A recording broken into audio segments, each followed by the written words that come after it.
Hi all, welcome to channel tales of Dhatrika. మన Sunday అయితే మేము ఒక బ్యూటిఫుల్ అండ్ మోస్ట్ పవర్ఫుల్ ప్లేస్కి అయితే వెళ్ళినాం. అది వచ్చేసి తలుపులమ్మ లోవ. తలుపులమ్మ లోవ చాలామందికి తెలిసే ఉంటుంది. అది కాకినాడ డిస్టిక్లో ఉంటుందన్నమాట, ఆంధ్రప్రదేశ్. సో అది కాకినాడ నుంచి 65 కిలోమీటర్స్ అండ్ తుని నుంచి అయితే 5 కిలోమీటర్స్, అన్నవరం నుంచి అయితే 20 కిలోమీటర్స్లో ఉంటుంది. వెళ్ళే దారి కూడా మొత్తం చాలా గ్రీనరీ అండ్ చాలా బ్యూటిఫుల్గా ఉంటుంది. ఇంకా అమ్మవారిని చూస్తే అయితే 2 కళ్ళు సరిపోవు, అంత బాగుంటారు. హలో దత్రిక, ఎక్కడికి వెళ్తున్నాం మనం? టూర్కి వెళ్తున్నాం.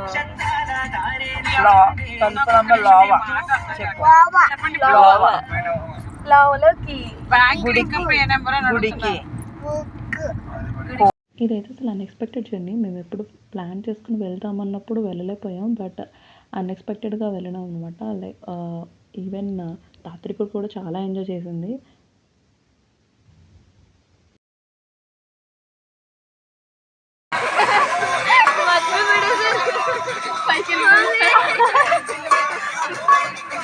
డైరెక్ట్గా గ్యాస్ బండ్ మీద ఉండేస్తున్నావు రాత్రిక.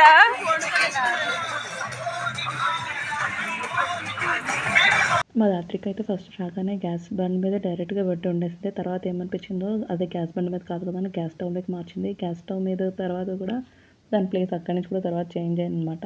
మేము అక్కడ రాగానే అక్కడ ఒక చెట్టుకి కొంచెం పసుపు కుంకుమ పెట్టేసి అమ్మవారు కొలిచి అక్కడే నైవేద్యం పెట్టేసి తర్వాత స్టార్ట్ అయ్యామన్నమాట గుడికి. ఇక్కడైతే ఆ ప్లేస్ నుంచి ఇది దాన్ని మళ్ళీ తర్వాత ఇక్కడ పుల్లలు పెట్టి అక్కడికి మారిందనమాట. షిఫ్ట్ చేశారు మొత్తానికి దాన్ని. కాసేపు అది అలా ఆడుకుంది. ఆ చుట్టూ కూడా చాలామంది, అసలు చాలా జనం ఉన్నారు. అండ్ ఇక్కడ నుంచి కొండ మీదకి పైకి వెళ్ళేటప్పుడు కూడా ఒకవేళ ఎవరికైనా వంట చేయడానికి రాకపోయినా అక్కడే వాళ్ళు ఆల్రెడీ చాలామంది ఉమెన్స్ ఉంటున్నారనమాట. వాళ్ళే వంట సామాన్లు అండ్ వాళ్ళే మనకి కర్రీ అన్నీ వండేస్తారనమాట. సో వాళ్ళు కూడా ఉన్నారు అక్కడ అవైలబుల్గా. ఎవరికన్నా వంట చేయడం రానున్న వాళ్ళకి వంట చేసుకోవచ్చు కూడా.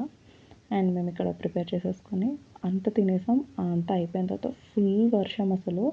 అక్కడే స్ట్రక్ అయిపోయాము. ఆల్మోస్ట్ ఒక 20 మినిట్స్ మాత్రం స్ట్రక్ అయ్యాం, బట్ అది కూడా చాలా మంచిగా అనిపించింది. కొండల్లో వర్షం చూడడం కూడా. ఇంకా దాత్రిక అయితే లోపలికి వచ్చి ఇలా చూస్తుంది అనమాట. 20 మినిట్స్ అలా అక్కడ చూసాము. తర్వాత వర్షం పడుతుంటేనే పైకి నడుచుకుంటూ వెళ్ళామన్నమాట.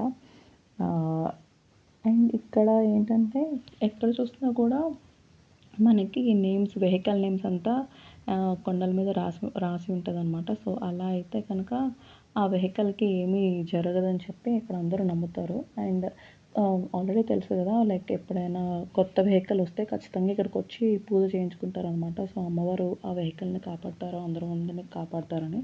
ఇది కొండ మీద నుంచి చూసిన వ్యూ అనమాట. అసలు చాలా బాగుంది. ఇప్పుడు ఇక్కడ ఏంటంటే అమ్మవారు వచ్చేసి పీగకొండ, దారకొండ అని 2 కొండల మధ్యన ఆల్మోస్ట్ 200 అడుగుల ఎత్తులో ఉంటారు. అక్కడ ఉంటారనమాట మధ్య. స్థల పురాణం ప్రకారం కృతయుగంలో అగస్త్య మహర్షి ఈ ప్లేస్కి వచ్చినప్పుడు సంధ్యావందనం కోసం వాటర్ కోసం చూస్తారనమాట. అక్కడెక్కడ వాటర్ దొరకపోవడంతో జగన్మాతను తలుచుకోగానే అప్పుడు పాతాళ గంగని ప్రవహింపజేసేలా చేస్తారు.